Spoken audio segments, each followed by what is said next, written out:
Don't touch that dial.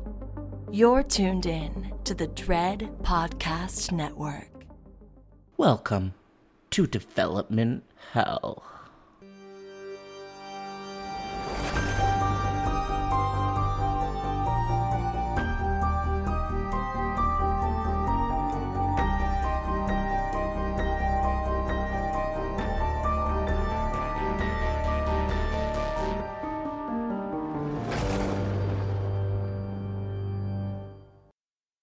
For every horror movie that hits V.O.D, countless others end up D.O.A.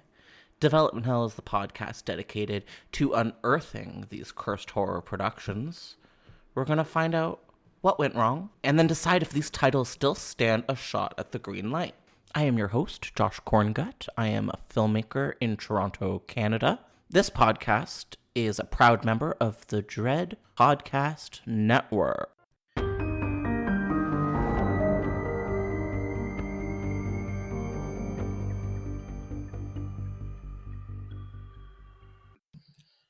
Hi, everybody, and welcome back to a brand new episode of Development Hell. Today, we are talking about something very in the zeitgeist, very of the moment. We are getting into Scream. Somehow, for the first time in 40 episodes, we're talking about Scream today.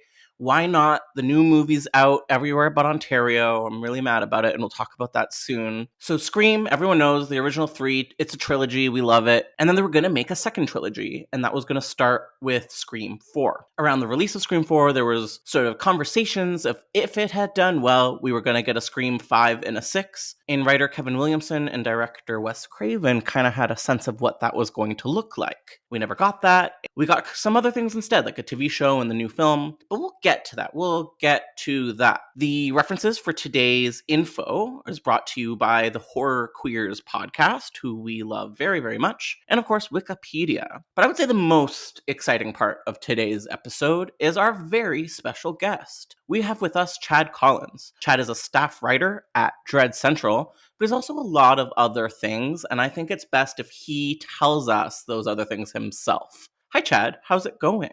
Hey, Josh. How are you? Good.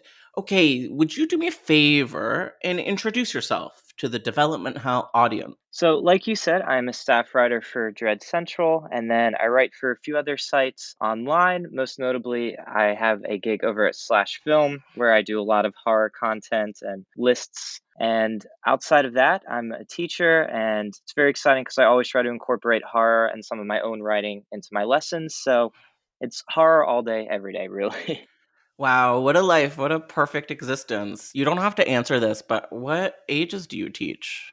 So I teach at St. John's River. It's a community college, and then at ASU, Arizona State Online. So they're all undergraduates. So, Chad, what's your general relationship with Scream? So Scream for me, I think, is like a lot of other people. It's really that first foray into horror, and not just strictly horror, though, but that first foray into horror fandom. So growing up, it was actually one of my first pieces for Dread. I wrote about my mother, and I titled it, growing up with an irresponsible mother in quotes, because a lot of what we bonded over was horror movies. So Scream was the first time I really, I think, saw myself on screen, a horror fan and a horror movie that respected horror fans and just the efficacy and impact of the genre. And that was deeply meaningful to me, in addition, of course, to just being sensationally fun and funny and also scary. And it's got this inimitable appeal that really hasn't been matched ever since. It did its own thing, and it's carved out almost its own meta subgenre. And it's enduring in that way, I think. It's always something that you can revisit, and every time it feels very fresh, and you don't get that sort of same exhaustion that you do with some other movies.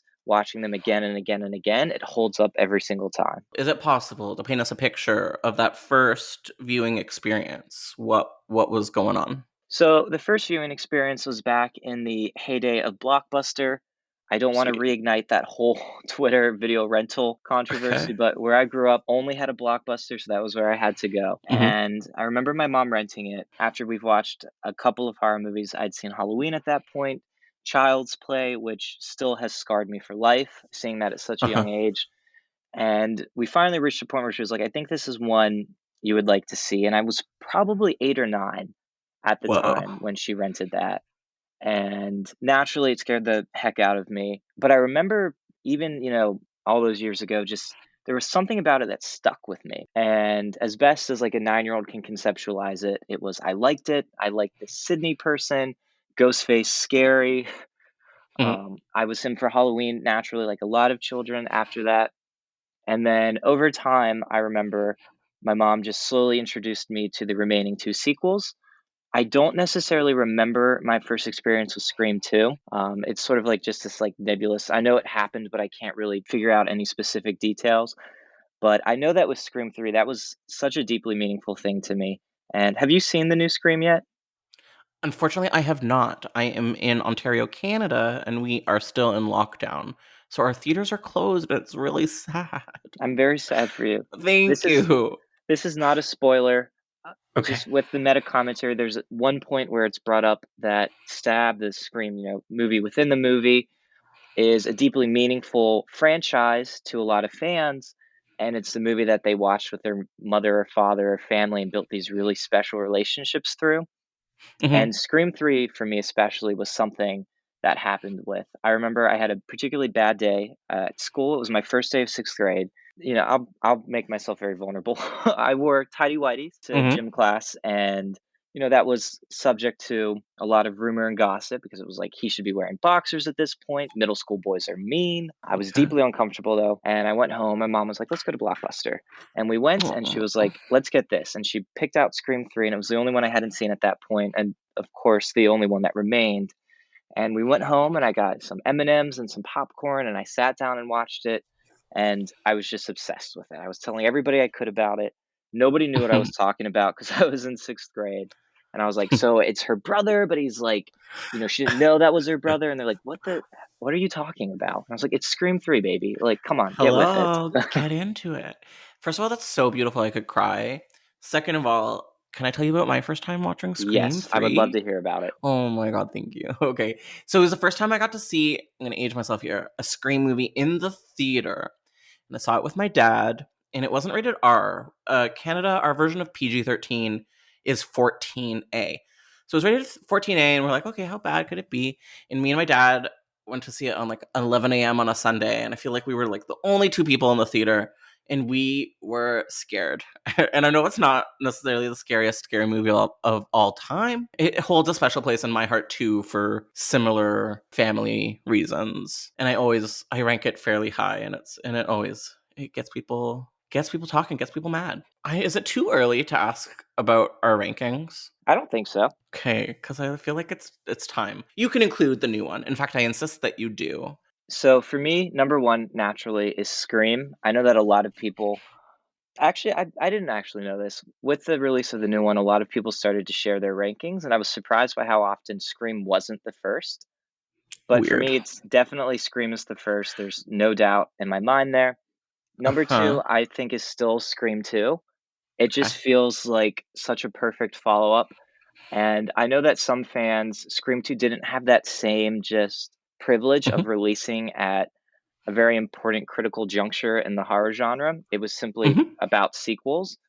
But even without that just sort of perennial relevancy, I think it's just as strong as the first. I think it expanded the scale wisely, and it was scarier, and it was funnier, and it didn't have that same freshness that the first did just by virtue of being a sequel. But in terms of what matches, I think just the impact the first one had, for me, it's Scream 2. And then I hate to say this, and I'm very sorry, New Scream, I think, is probably landing at number 3. Cool. Just Okay. because it does have that privilege, and it does a I lot love to sort it. of model the first movie and sort of configure it for a new generation, which is Uh-huh. what I think Scream 4 really wanted to do. I don't Okay, think I'm it did ready. it as successfully as a lot of the Scream 4 fandom thinks it did. And by virtue of that, we'll then move on to Scream 3, I think ranks Oh, next as the okay. fourth, and then Scream 4 would be the weakest sequel for me. And just as a little preview of why, for Gaily Dreadful, I actually did a series on the Scream movies. I revisited them and did Mhm. this sort of almost live commentary. And for me, and this is, I don't mean to, upset anybody, it feels incomplete to me. It almost feels like a working draft of Scream 4. There are Wow. moments and beats that feel like first takes that just nobody fixed, and it gives us this really unsteady quality of like, here's our work print of Scream 4, but we're just gonna pretend it's the final release. Like, I can see where all the promise is, and I still immensely enjoy Scream 4. I think it does a lot of things really, really well, but there are moments where I just feel like it's not a complete movie. Listen, this is a very fair take, and I watched it a couple of days ago to prepare for this, and I am a Scream 4 apologist, but everything that you're saying kinda I agree with, even though I do love it very, very much, and it ranks a little bit higher for me. But it doesn't, yeah, it does feel a little bit incomplete. I agree with you on that. And maybe even a little bit Frankensteined together, especially with that ending, the hospital ending, which feels very tacked on. And we're going Mhm. to talk about that pretty soon. Wow, okay, controversial. I'm gonna have to kick you out. I'm gonna tell you my incomplete because I haven't seen the fifth one yet. But good news, our lift is coming, I believe, on the 30th, so I'll probably be able to see it then. That's awesome. I know, thank God. Okay, I think mine. Okay, I want to say one, of course, and I've really gotten used to saying Scream 4 second, but that seems insane nowadays. But I'm gonna hold true to it. So Scream Okay. 1, Scream 4, unfortunately Scream 3, and then Scream 2. I think yes, my ranking is wrong. I think I just have to say it. It's not correct, but it is how I feel, and I can't apologize too hard for how I feel. Right? I No, have and to just accept it. I was actually thinking about this the other day. I think one of the reasons it's had such an impact is that if you ask people their rankings, I think everyone has a totally valid but different ranking. And if you Totally. look at like other long running horror franchises, I don't think there would be a great deal of like, I think the differences in rankings would be pretty arbitrary. Like if you look at Friday the 13th or Halloween, people generally agree on which ones are, the really good ones there. But Mhm, with Scream, I think everyone has a valid argument for why they might have Scream 2 first or Scream, in the middle of the pack.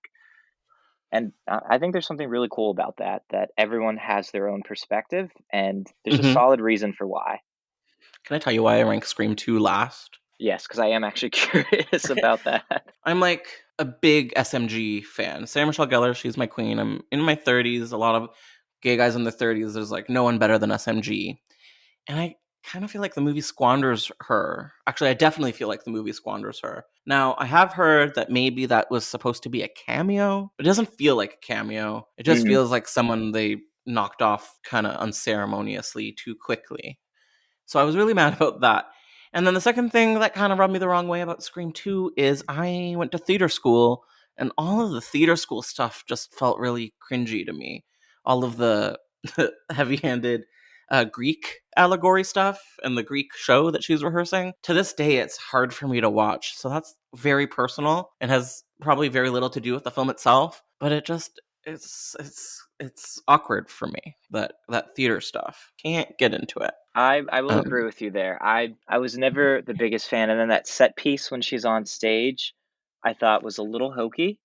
so okay. When Ghostface is popping up in rehearsal, and Yeah. I still honestly, I'm kind of dumb. I'm still not sure if that was meant to actually be happening or if it was just a way of Mm, manifesting her own fear, but it uh-huh. looks like it was actually happening, and I have a I hard time getting through that part.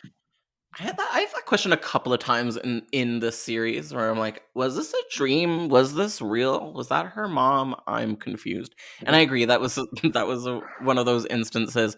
Although I do love the killers for Scream 2. I think that was one of the smartest reveals, or maybe the most fun reveals for a killer because it's Aunt Jackie. Sorry, spoiler alert. That's cool, and I like that.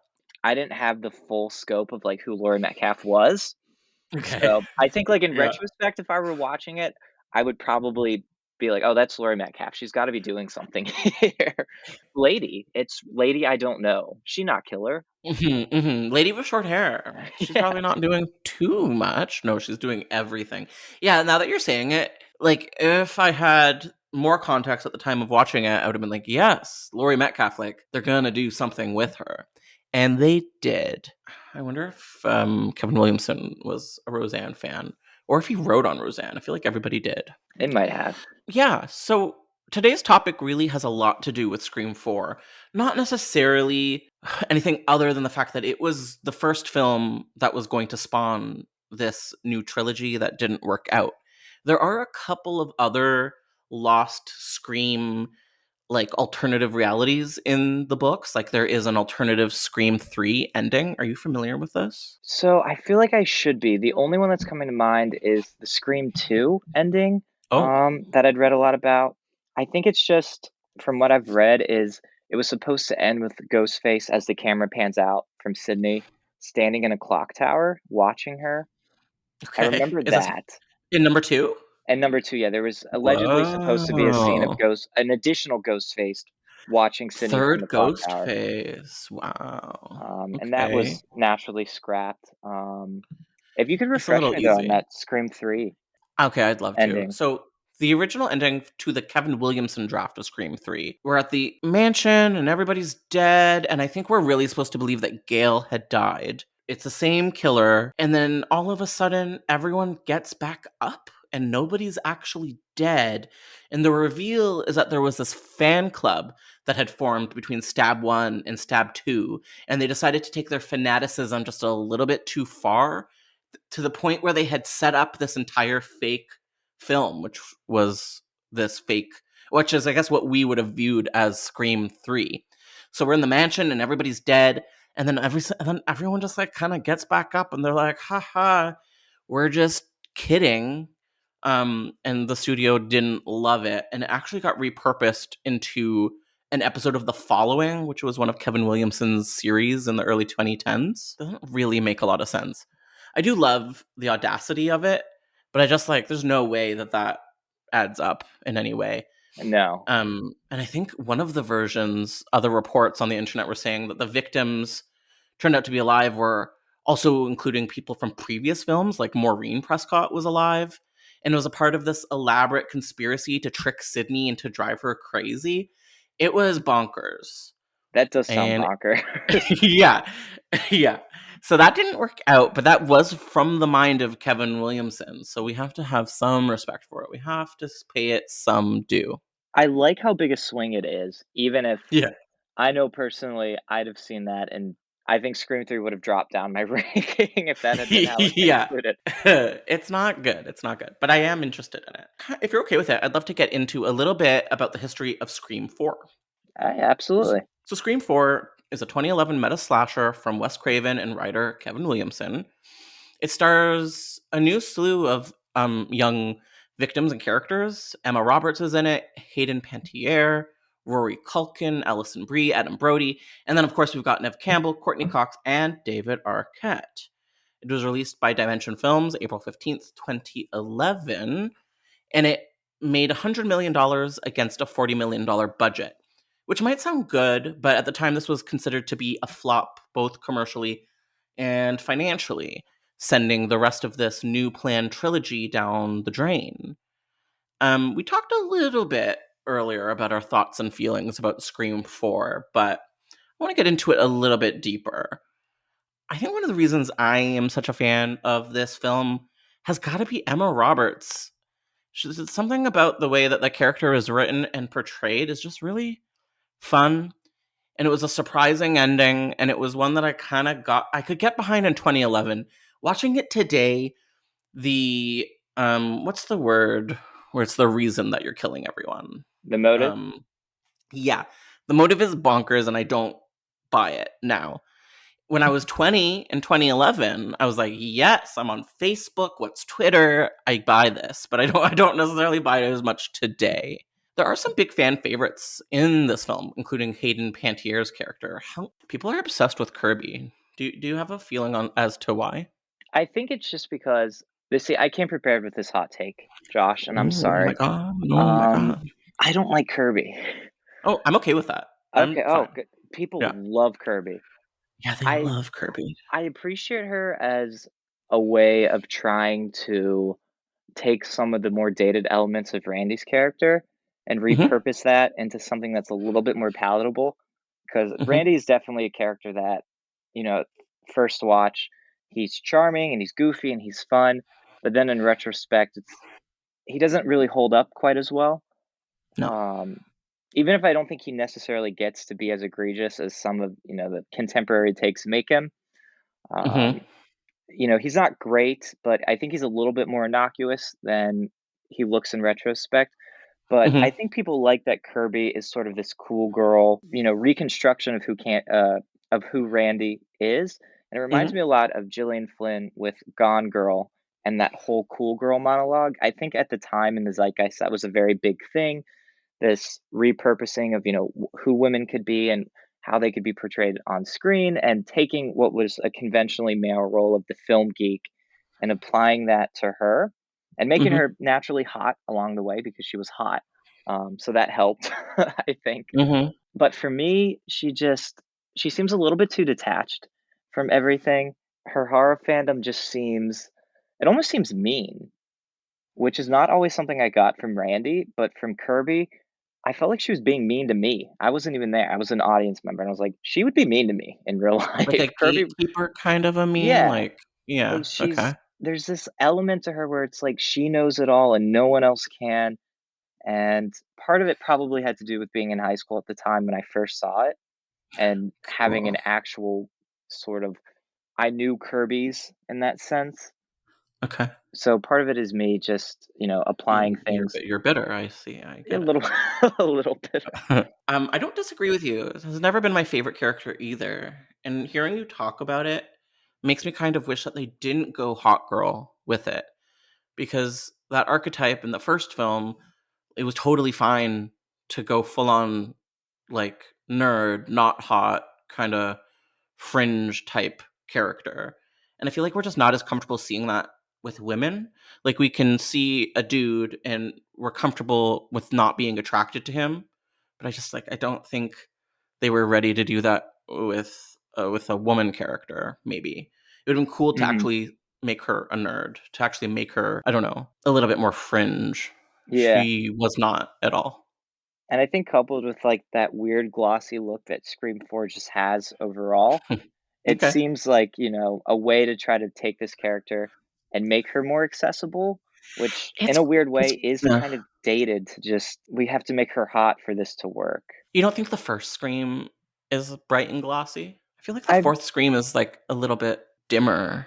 There's just something about the look of Scream 4, which is probably another reason why, and I still love it. I wanna make Mhm. clear, like, I used to be really into IMDb ratings before I started actually writing about movies, and I think I've got Okay. Scream 4 at a 9 out of 10. So I still Wow. love it. It's just among the franchise, it just ranks the lowest, but it's still pretty high up there. There's just something Wow, wow, about wow, the wow, look. wow. It just seems very digital and detached, and Yes, that's it's correct. almost too crisp.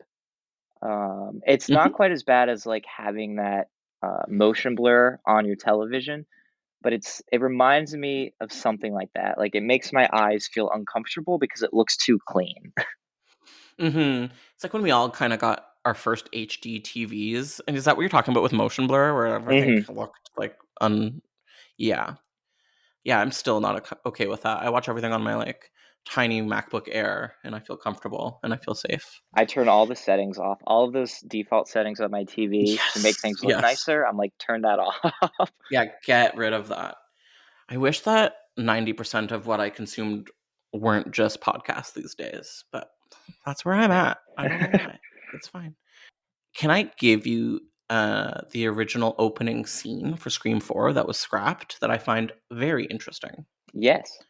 So, according to Mr. Kevin Williamson himself, he had a totally different idea to start off the fourth film.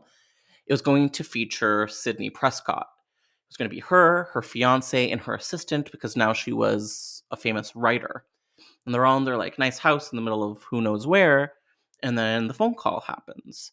And according to Kevin, this was like a really scary, prolonged scene where even before you get the phone call, like you're just sitting with them, getting to know them, which is always off-putting because you get to know people and then they die. That's not fun. So yeah, so you're sitting with them, and then when the phone call happens, the scary stuff obviously sort of seeps in. Ghostface uh, enters, I think, kills a couple of the people, ends up stabbing Sydney 5 times, but in classic Sydney fashion, she overcomes Ghostface, kills him, like literally kills him in the opening scene. And that's what the opening sequence was going to be. And then we were going to have a title card saying 2 years later to get to the actual story. And I'm very interested in that. Like to get a whole sort of contained Scream film in one opening scene kind of sounds groundbreaking. I How do actually you agree. I Yeah. think that would have been really cool, Mhm. and I think it would have been a cool way of subverting expectations more than the movie within a movie within a movie. As much as I love that, I think this is something that would have taken me off guard. Yeah, I don't know if I love Scream 4, always have, but I've never liked the opening. What are your thoughts on the actual Scream 4 opening? It's just So too much. Like stop. Pick a lane, please. It's confusing. I was very bad when I was in high school, and before Scream 4 came out, this was Uh-oh. the first one I was gonna get to see in theaters. I was all over the message boards, I was reading No. everything I could. I Oh remember no. before the trailer even premiered online, it had premiered at the MTV, I think maybe the Movie Awards or at some kind of MTV awards ceremony. And Okay. the only thing available for a week before the trailer actually premiered was like cell phone footage of this trailer playing at the MTV Awards. And I Okay. probably Okay. watched that a million times. Wow, that's so 2010. You couldn't be more 2010 than that. But It I was feel very you. 2010, and I was on Yeah. IMDb message boards with which Oh, I also is remember very those. 2010 because they don't exist Yeah, anymore. I know. And there were a couple of things spoiled for me. I didn't know the killers, luckily, but I did read about this opening. Um, Someone had at some point found something leaked, I think, and they were like, "Yeah, it's going to open with a movie within a movie within a movie." And of course, IMDb message boards, I took that with a grain of salt. I was skeptical, didn't know Mhm. if I believed it. And then when the movie started, I said, "Okay, yeah." I was in the theater and I said, "This is what this is going to be." That person was right, but it still worked for me. Mhm. I think part of that has to do with just the cast they got to do it, like Anna Uh-huh. Paquin and Kristen Bell. That I was was my like, favorite one, obvious. Like, of this is course, it." that's the best one. I was watching it with my friend, my best friend, and I was just saying, I wish they just committed to that one. I wish that had been, like, 9 minutes. I really would have been behind that. The only hang up I have with it is I wish the Marnie and Jenny scene had gone on a little bit longer, the actual Ugh, opening, I because don't. I think so did you ever see the alternate cut of the Scream 4 opening from Marnie and Yes, Jenny? it wasn't like it was, like, kinda rough, right?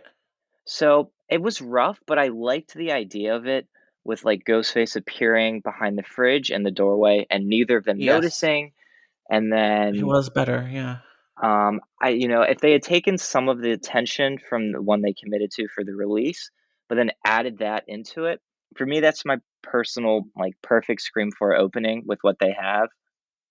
I It was just more think that violent, like, there was actually some blood in that yeah, one. and it just there was that yeah, there was that moment of, like, genuine fear that I Mhm. think the actual opening they have just the stakes just felt very by the numbers. It was Yeah, especially leading into it, and this I don't mean to denigrate Scream 4, I think you especially do. with the a little bit probably. With the movie within a movie poking fun at these dated horror tropes and the way slasher sequels recycle the same scares, it was weird for me to see them do that, but in earnest. Yeah. Because what they did with Marnie and Jenny, I said, this could have been a stab sequel that you just made fun of, but this is what you did. Mhm. And Craven works harder than anybody. So I he agree, he yeah. made it work as best he could. But there was something in there still that just thought this feels like it should be a stab movie and not a Scream movie. Yeah, it felt yes, that whole first, intro definitely felt stab. Although, you know, it would've been cool if it just had been a stab movie. If all of Scream 4 had just been Stab 3. What? No. Yes, it is as meta as it gets. Were you watching Pretty Little Liars at this time? I was not, no. Okay, okay. So then you weren't even getting the satisfaction of seeing Lucy Hale Yes, getting it so terribly. I did watch I liked that one as well. I thought I don't know who the other girl was. She was famous. Who was the other girl in that Lucy Hale Uh, segment? It's okay if what you is don't her know. name? I do not off the top of my She's head. like a CW funny person. They were funny. They made me laugh. Even 2 days ago. No, I and was here for it. I really want to know her name. Yeah, I kind of do too. I do have this. I'm never gonna. Because even if I I see think her it's name, I'm not gonna know. Shanae Grimes, Okay. and I really liked her. She was funny. Yeah, they were really funny. And so I also remember thinking the lead girl, so the actual opening with the two blondes, Marnie and the other Jenny. one, Jenny, such 2010 hair. Like Oh, the epitome of like really shiny, really straight blonde bangs. And I'm not saying that with hate in my heart. yeah, they both had incredible hair. And if Mhm. anything, other than the bangs from Scream 3, I think everyone in Scream has had great hair. Oh, I mean in the entire The series. entire This is series, I just think the hair has been Mhm. very good. Yes. Scream, one of the most consistent series, and I think a big part of that is consistently great hair. So I was listening to Kevin Williamson talk today on the Queer Horror Queers podcast, and he was saying that he had nothing to do with the Stabathon sequence, and I thought that was kind of interesting. He also was saying that there was like a total of 8 writers working on this film, and I like to consider myself kind of like in the know of what's going on in the film industry, and that's really surprised me even to learn that it was like a full writer's room of people. Um, and I do kind of get the sense of it. It kind of feels like it was written by committee a little bit. Hmm. And another thing that he mentioned that I found really interesting was that the ending was completely tacked on. Is that something that surprises you or no? So I do remember at the time when after it came out and they announced, I think, like the release on Blu-ray or DVD. I think at the time was Blu-ray around in I 2011. don't. I would not know. I do not know. Mm-mm. And they were talking about alternate cuts and deleted scenes. And I remember reading about an original ending that had Sydney stabbed by Whoa. Jill. Okay. Um, and then she's bleeding out on the floor and she's presumed dead. And Jill is successful. She's leaving the ambulances there. People are being wheeled out. And Hmm. then somebody shouts, I think a paramedic, and says, "We've got a survivor." And then that's when Scream 4 would cut to black.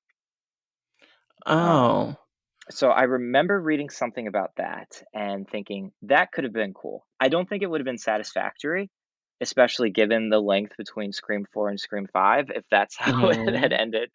And Yeah, then and we you were just have like, is Sydney dead? for I an guess you'd entire leave. decade. Would you assume yes or would you assume no? You'd have I no idea. Yeah, I would want to assume yes, but it would have been one of those things where, this being Scream, you can never really trust your gut instinct. So I think I Mm-mm. would have been furious, waiting a decade to have resolution to that. But Yeah, if you were lucky, like we're lucky this is even happening. It could have been never. So I I'm like glad that yeah, the hospital scene, though. I think I do that too. I do too.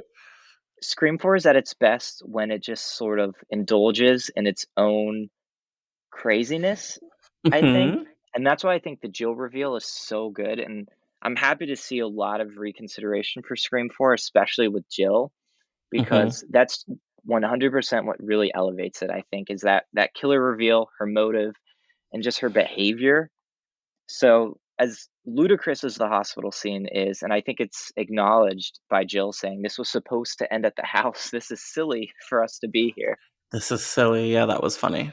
I think that by virtue of it being so silly, I'm like, this works because this is the Scream 4 I really want, is just no holds barred lunacy. And Jill is the reason why I apologize for Scream 4 and always have. She just works. It must be who like Emma Roberts really is on some level because I'm sure she's not the world's like most extremely talented actor. I She's don't, just bringing it and it's just working and it's sincere. she is, I don't want to denigrate Emma Roberts because I don't know anything Okay, about yeah. this, but No, me my neither. It's just my boyfriend, impulse. It's he just has my got impulse. very strong feelings about her. And Okay, in which direction? he is like, she is that person in real life. I think He's so too. He is convinced that Emma Roberts is Jill, and he's like, she's not acting. She is that I person. I could not agree with you more, and I celebrate it. I'm not upset. It's just who she is. Do you remember she had like a bit of a moment last year? I think it was like a TikTok thing where she posted some video of herself on the beach making like silly faces, and then everyone was rolling with it and talking about how it kind of looks like the footage of like a cop's missing girlfriend on his phone. Kind of. Does it sound familiar? It does She's not, but just it seems it's, very it's on a brand very for funny. her. Yeah, it's very funny. I'm a fan. I have to say that I am. I really liked Scream Queens. Really got into that. Even the second season. Were you there for that? I was not. I was not even there for the entirety of the first season. Wow. In terms of you didn't like it or you just did not watch it? Ryan Murphy and I have a very complicated relationship. Oh my god. I won't tell And him. don't. No, he's very powerful. He could take He's me sitting out. right here and he's looking at me really funny. So I he's gonna just figure it out. It's been bookmarked for me to revisit because I think that where I'm at now, I would have more of an appreciation for it. I think Okay. at the time it was just so much, and How I dare just you? didn't have the capacity for it. Wow, that's fine. I'm fine with that. Yeah, I mean, listen, he's not. He's a controversial figure in art, but it works for me often. The Ryan Murphy stuff, Oh, I and loved I'm not. Ratched, and I don't know why Yeah, that didn't make a bigger splash. I loved I that. didn't hate it. I didn't hate it. The ones I really loved were Scream Queens, Feud. I even got into that Halston one. I don't know. Don't listen to me. The taste is questionable. No, Feud is amazing, so your Yeah, taste well, is Feud unmatched. was incredible. I was really excited for that second season about Princess Diana and whatever her husband, but it did not happen. No, All right. Well, Scream 4, controversial Scream. We all have different feelings about it, and I think that's worth celebrating. But something that it was going to lead into, but didn't, unfortunately, was going to be OG Scream 5. Can I tell you a little bit about what could have been? yes, So, as I mentioned earlier, in 2011, Williamson and Craven were on record saying that if 4 was a hit, 5 and 6 were going to follow. 4 was not a hit, and therefore 5 and 6 did not follow. But in regards to what 5 and 6 could have been, we have a couple of interesting tidbits from the internet, specifically from Horror Queers, where Kevin Williamson himself was talking about the subject. Something that excites me the most about specifically the fifth film is that it was going to once again feature Emma Roberts as Jill. This time around, Jill was going to be at college. And the conceit of Scream 5 is that you have Jill at college. She survives. I don't know exactly how they're going to retool the ending of Scream 4, but they must have figured it out.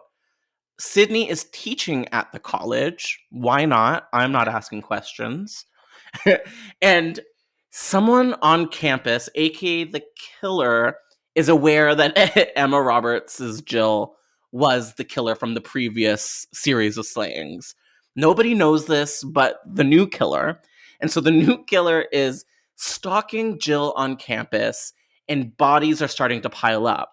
And so Jill is having to sort of hide the bodies and sort of she doesn't want to get killed, but she also can't expose herself for being a murderer, and she's being blackmailed. So it's kind of this killer versus killer dynamic, like at a college setting, which I don't know, sounds hilarious and I think would be really, really fantastic. Do you have any like gut immediate responses to Jill at college as a concept? I do. So I love the concept, Okay. and I think it would work really well. It just doesn't feel like Scream to me. I didn't know. But did Scream 4? Did Scream 3? That's fair. It just seems like Mhm. it would have taken the series in a direction that I think it would have had a hard time digging itself out of. Yeah, And there's no coming back. I yeah, agree. and I think the new Scream does well.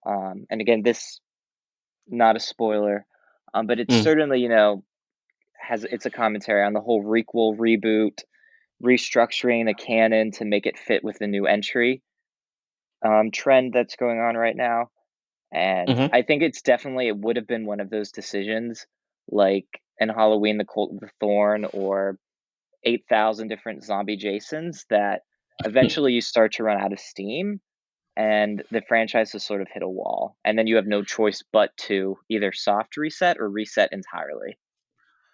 So wait a second, you're anti-Halloween 6? So this is what I'm hearing. I am not anti-Halloween Oh, 6. thank I God. would I was gonna have die to hang for up. any of the Halloween movies. I love them Good. all. But I it's love them all too. definitely Oh yeah, but it's you know what? garbage, but I love I'm it. anti-Halloween 6 in the sense that because of Halloween 6, we had to get H20, which I loved, but because of H20, I had to get Resurrection, which is the only one I hate. I rewatched Halloween Resurrection. I was like, of course I've seen it. I'm not, blind and deaf. I had seen Resurrection and yeah.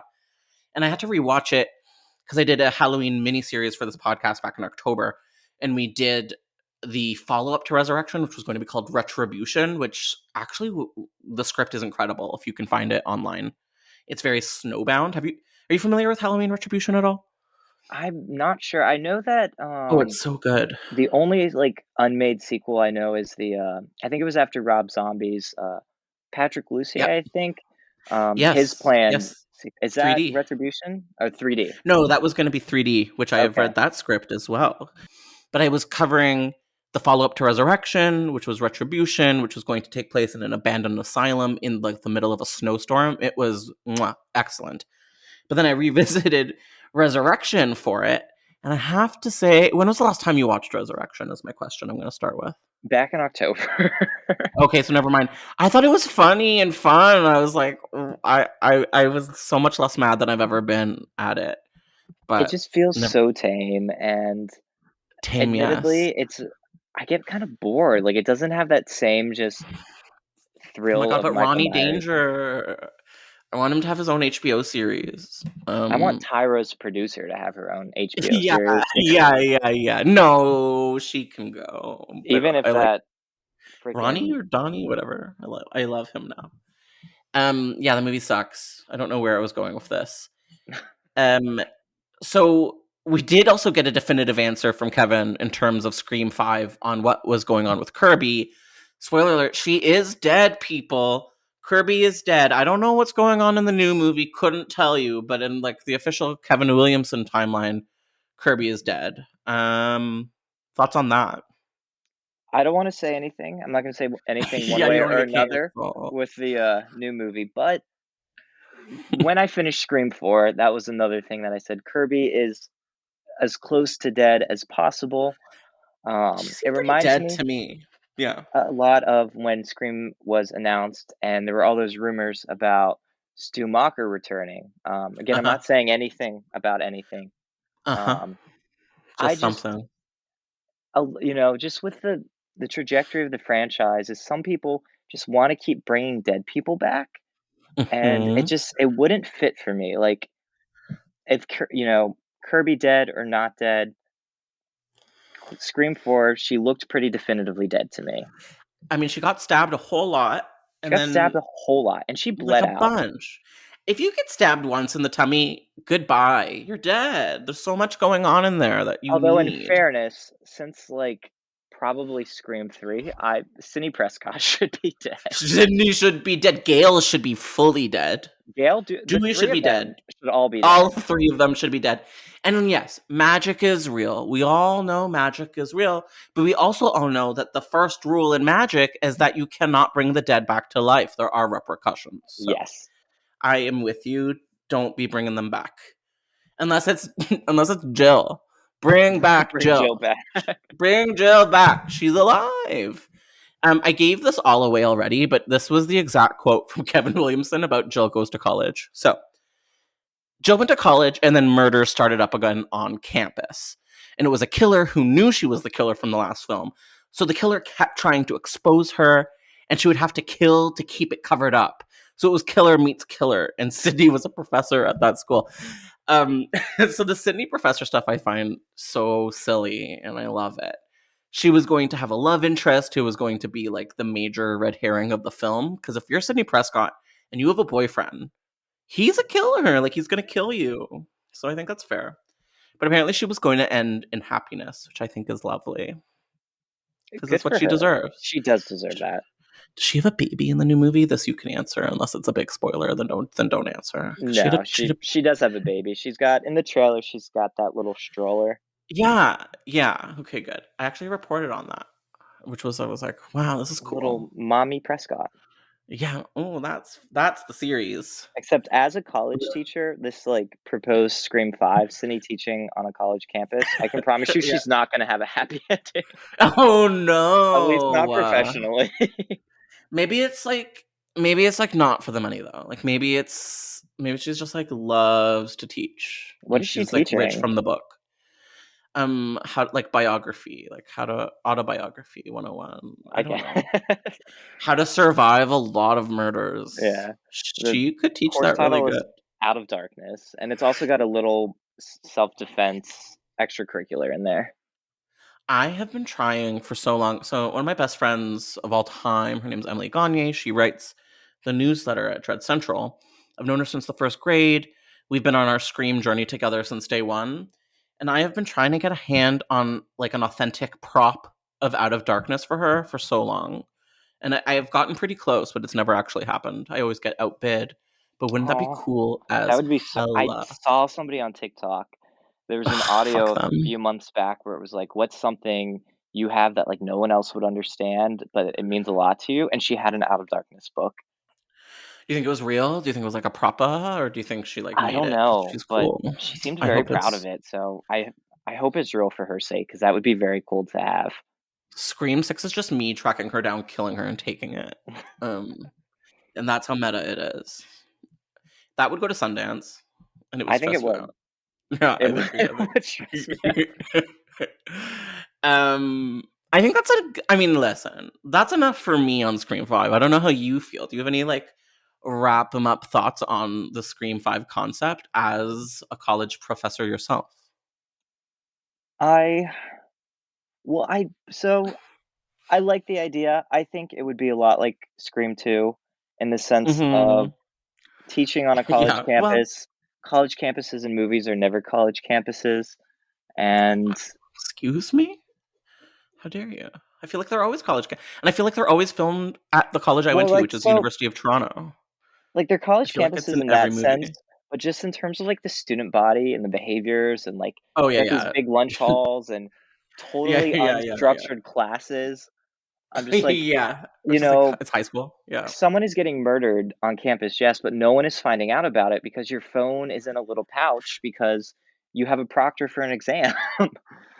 Like, Yeah. the I tension mean, is dissipated. nowadays, maybe even less. I went to theater school at the University of Toronto, and I have to say there was no structure, and I related to it. Also, it's featured very prominently in urban legend. Are you a fan? Is that the University of Toronto? Yes, and every time I watch it, I'm so Oh, excited. I love that. I read a cool bit of trivia about that. They had expected the weather to be colder there in Toronto and snowy, Uh-huh. but they Of had to delay course. the shooting.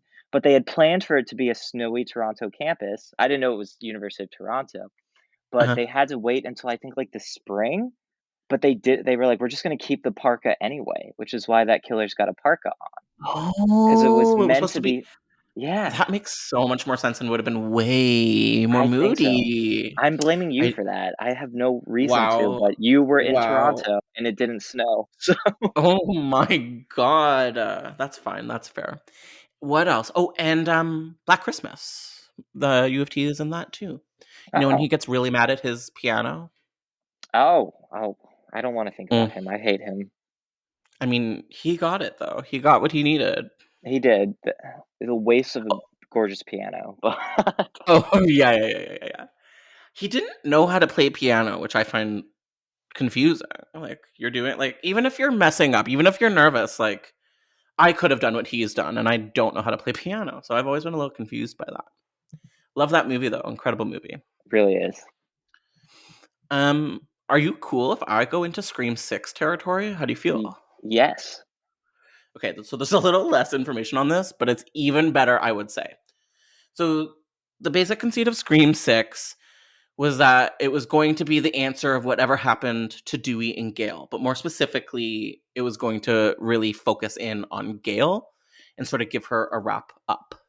Sydney, unquote, was in it, but it was going to be definitely less focused on her this time around. So we were going to see what's going on with Gale, what are her professional goals. It was going to be based on her having her own cable news show. And it was going to be like, I guess, some background, like behind the scenes horror stuff there. What's the big famous, I sound like a complete idiot, but what's that? Network. I feel like it would have been like Mm. Network, but horror. And I think I would have been okay with it. Yeah. And it would have been Gale leading a film and her, I think her and Dewey having possibly a happy ending at the end of the day, because I just don't see them killing either of them. And yeah. How do you feel about Gale getting her own movie? So, honestly, I think that's why Scream 3 ranks so high for me because it really feels like Gale's movie. It And does. as much Because as I Sydney's love not Cindy in it. Prescott, Sorry. yeah, Yeah. I love Cindy Prescott and she's amazing, but that shift to just like Gale as our POV for the first 2/3 of that movie, it really works for me. Even with the bangs, it works for me. Yeah. Yeah. I So heard it would have recently been that the cute uh to it would cap have a been new very cute. trilogy, like in a Mm. similar vein of we're with Gale and Dewey now. I would have liked that. Even if they don't end up like even if they divorce or something, because I feel like they probably should. Um, I would have liked to see what happens to them. I heard on a different podcast. Do you ever listen to Unspooled? I do not. They were talking about why she had those bangs, and apparently it had nothing to do with the movie. They didn't do it for the film.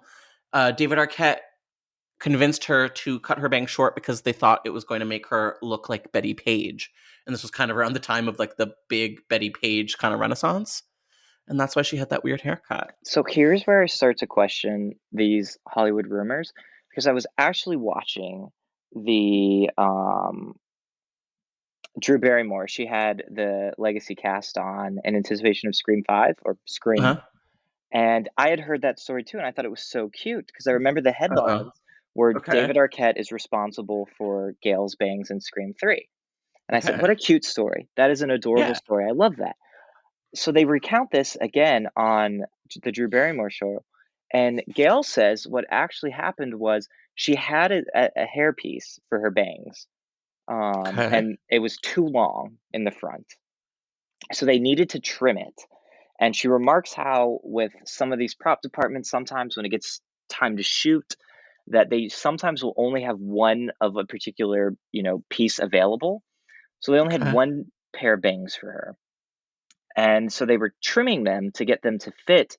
But I guess they had trimmed them too far. And in order to get it to adhere to her head, it had to be set back farther than they anticipated. And by virtue of that, they ended up being really choppy and short. Okay. And so I was That sitting makes there sense. and I said, what is the truth? Because I have heard a What different is story the about truth? this. Wow, we need to have like an 8-part investigative podcast getting to the I'm not truth kidding. I about would Gail's do it. bangs. I need to know what's Yeah, going on with those bangs because we I'm would getting be conflicting accounts. we would be eating for the rest of our lives based on this 8-episode series. So We're gonna get a it's cease and it's desist from the Cox hmm Oh yeah, estate. yeah, yeah, yeah. She's mad. She's mad. She's mad about it. So I don't know what the truth is either. If you're out there and you know the truth about the bangs, you should let us know at Devil Hell Pod on Twitter because we are interested. Yeah, I don't have too many more thoughts on Gail having her own movie. I would have loved to see it, although the truth of the matter is these are Sidney Prescott movies at the end of the day, Mhm. and maybe that's how it's supposed to be. I don't know. Would you say the new movie is a Sidney Prescott movie? Do you want me to say that? Yeah, I'm okay with an answer to this. So I think they do a very good job. And that's why I think this one works so much more successfully than Scream 4 in that sense, because Mhm, they give the new cast time to breathe. And mhm, Dewey, Gale, and Sydney are there. And Sydney, of course, she has her Sydney moments. But it never feels overwhelming or distracting, which at mhm, first I thought I would dislike because I wanted to see Gale, Sydney, and Dewey.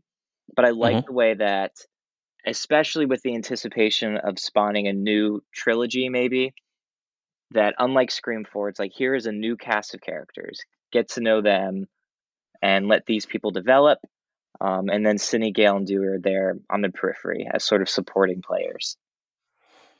Cool. I like the sounds of that. They did not do that successfully with Scream 4. I No. can attest. Also, the characters, they kind of sucked. Yeah. Like the girl that gets her guts splashed out. Like, who is she? Why was she in that movie? Also, why was she in her underwear? I feel like these movies don't do nudity. I feel like I like how there's no male gaze or minimal male gaze in these movies usually. I'm not going to say anything else, but there's something in New Scream I think you're going to have a lot of thoughts on, and I think you're going to like it.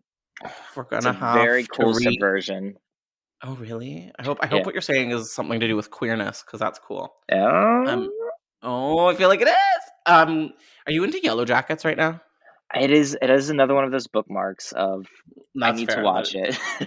Listen, I have been putting it off for years and years, and every woman in my life is like at my door, like with knives, being like, "Watch it, watch it." And so I'm finally on episode 6 or 7. Yeah, you gotta watch it because Jasmine something in the film is in it and Mhm. is incredible in it.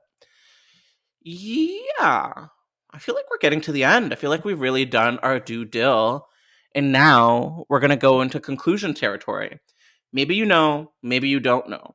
But on this podcast, we decide if a movie is going to hit the green light or not. We have the clout, we are Hollywood, and we get to make these decisions. And this is a bit of a unique situation as Scream is not dead. So I'm going to phrase this question pretty specifically. Do you think we're ever going to see a Jill follow up? Are we ever going to see Jill again? Yes or no? You know what?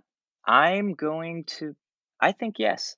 In Wow. some capacity or another, I think Jill is going to figure into this franchise again. Wow. I like to hear that.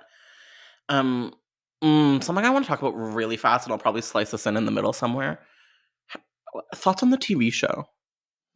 So I did the for Gaily Dreadful the movie recaps. I also did the show, Uh huh. and I was not a big fan when I first watched it. And Hmm. I was that kid. I was an undergrad at the time. I would come home from class and I would have it on the DVR on MTV, and I would watch it.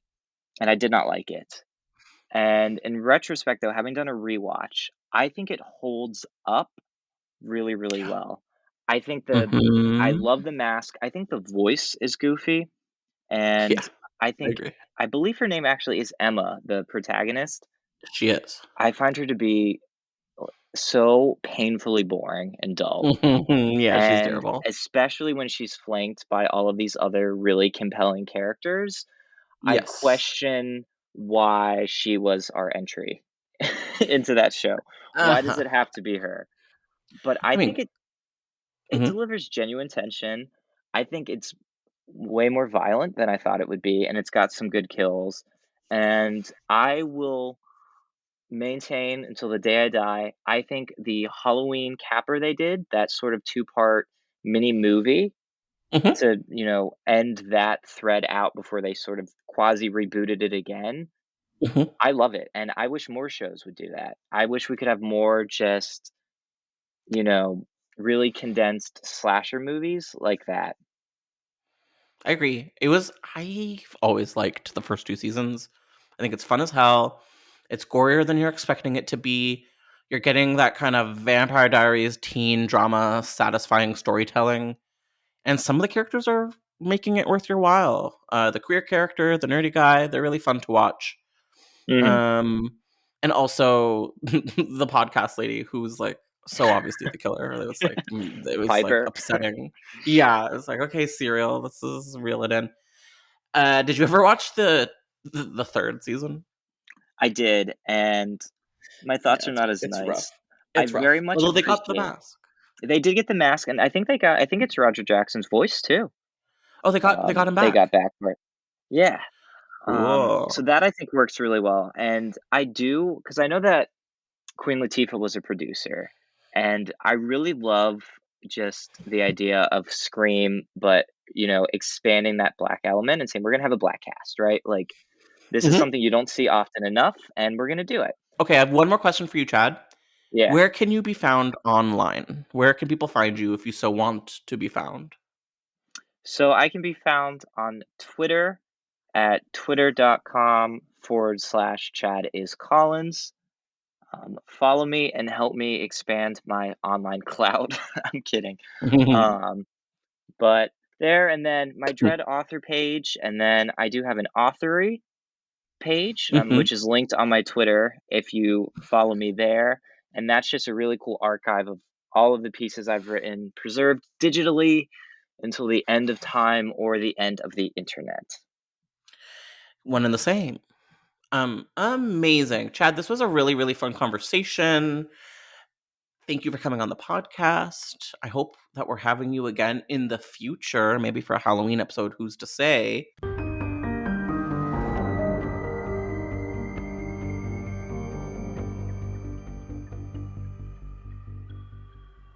All right, well, thank you so much for listening, and we'll be back with another episode of Development Hell.